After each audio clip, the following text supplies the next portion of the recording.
Lil Brunson back at you with the back at you, and I am the best reporting on the Eagles. I don't know what it's going to take for y'all to just start listening to me, man. It's like every time I say something, let's give it like 2 or 3 days later, you know, the media and the people who we think, quote unquote, is credible say the same thing. This is after me now. This is after me.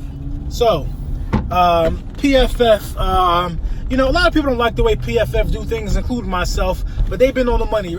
As of recently, they've been saying things that make sense, like Desean Jackson being the best deep threat in the game today. So if anybody wants to go ahead and debate that, you're just hoping that his age catches up with his speed, that he's not going to be as quick as he used to be. That's the only way that you could justify saying that. I mean, they got him ahead of Julio Jones and T.Y. Hilton. Those guys are fast. I mean, don't Desean Jackson average like 18 yards per catch? That's speed. That's big playability.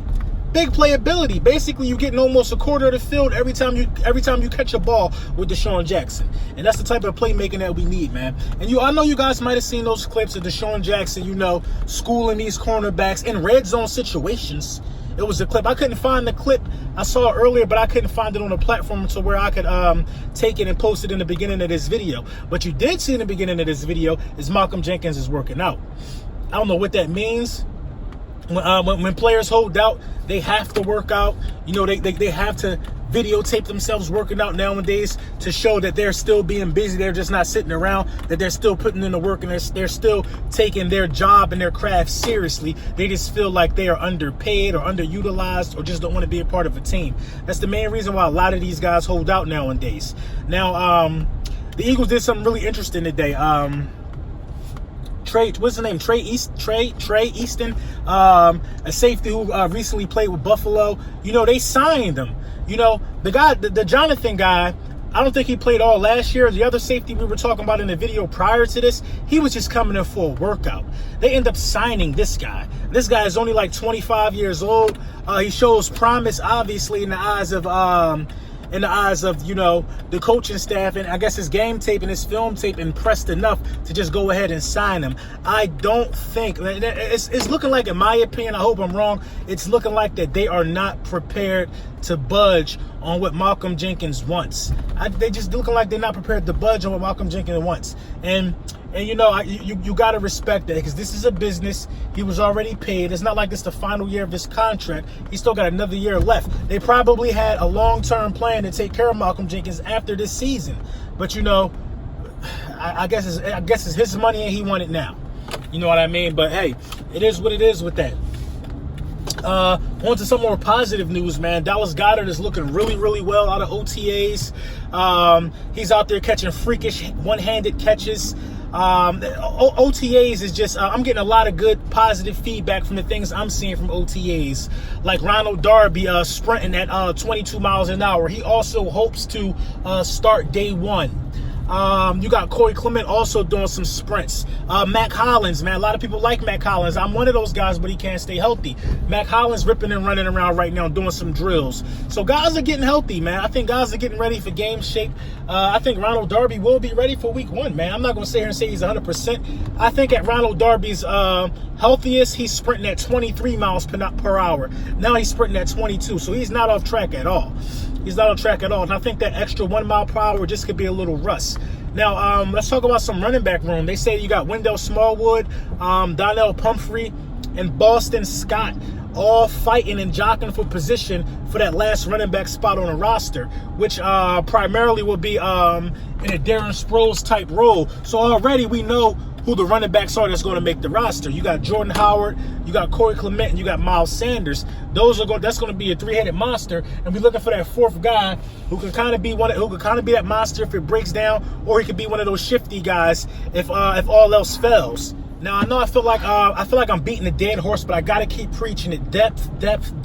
We have depth. Look at just look at it from a running back standpoint and tell me which other team in a division is this deep at running back or even close to being as deep at running back. First of all, a lot of people are regarding Miles Sanders as a top 5 running back in the draft last year. Miles Sanders. So you got Jordan Howard. You got the running back who has the 3rd most rushing yards out of the last 3 years. Only Todd Gurley and Ezekiel Elliott got more than him.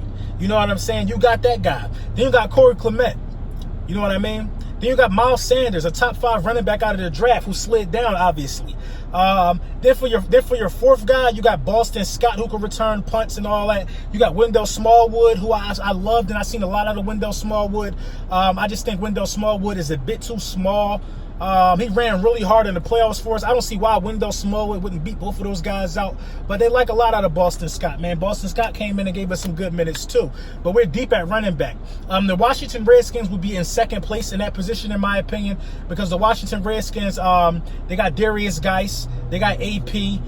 Those are 2 serviceable running backs, two serviceable running backs from what I see. But one key thing, Darius Geis is coming off of injury. Darius Geis hasn't played any regular season football. He can learn a lot from AP, man. Darius Geis is the reason why AP is there. Now, you know, you got Saquon Barkley, you got nobody helping him there. And you got Zeke, who ain't got nobody helping him there, in my opinion, man. You see what's happening with Todd Gurley. The Los Angeles Rams are already reporting that they're going to lessen his workload.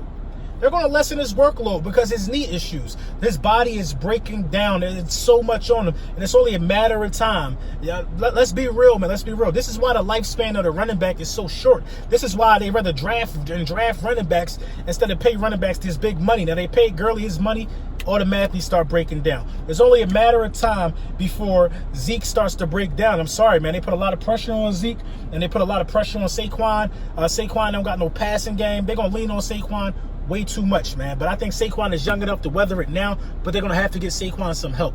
I think the successful running teams in the NFL are that, running teams. You know what I mean? You could be a successful running back, but successful running teams mix it up. They have 1 or 2 running backs, or in some cases 3 running backs, who can get you some of those good yards. Now, out of OTAs, man, we all know what OTAs is, the display talent, get everybody warmed up for the real mini camp, the mandatories, and I think the Eagles are on the right track, man. We're seeing a lot of good stuff out of our bright young stars while guys are healing, while Malcolm is holding out. We're seeing stuff, and we're still showing that we're still willing to try people out. Like, I kind of like the notion of not really just jumping to Malcolm Jenkins' demands right away, trying out some new talent. Because one thing I know about the Philadelphia fans, if they trade a kid, if they acquire a kid through trade or through whatever, and this kid comes out and balls and plays lights out, then you know, and Malcolm comes back and ain't showing the same speed and spunk, then that would be Malcolm's downfall right there, man. Just not making himself available and letting somebody else steal his spot. Listen, we all know and love Malcolm Jenkins, but it's a line and it's a list. It's a list of safeties ready to take that spot because they proved they could do better than Malcolm Jenkins. And really all it takes is somebody to be able to tackle and somebody to be faster than Malcolm Jenkins. And pretty much those are the shoe-ins for that spot. Now, let's be serious. Malcolm Jenkins don't get a ton of interceptions or nothing like that. Malcolm Jenkins' calling card is being durable and being smart. I'm trying to tell you, talent is an even playing field on the scale. Talent and speed and strength and youth is right there with being durable and smart and wise and a wily vet in the game. We'll take either. What would you take, the younger guy, or would you take the guy who probably got 2 more seasons of that? You know what I'm saying? So we'll see what the Philadelphia Eagles do when it comes to Malcolm Jenkins. It'll be real interesting, but we just got to wait and see.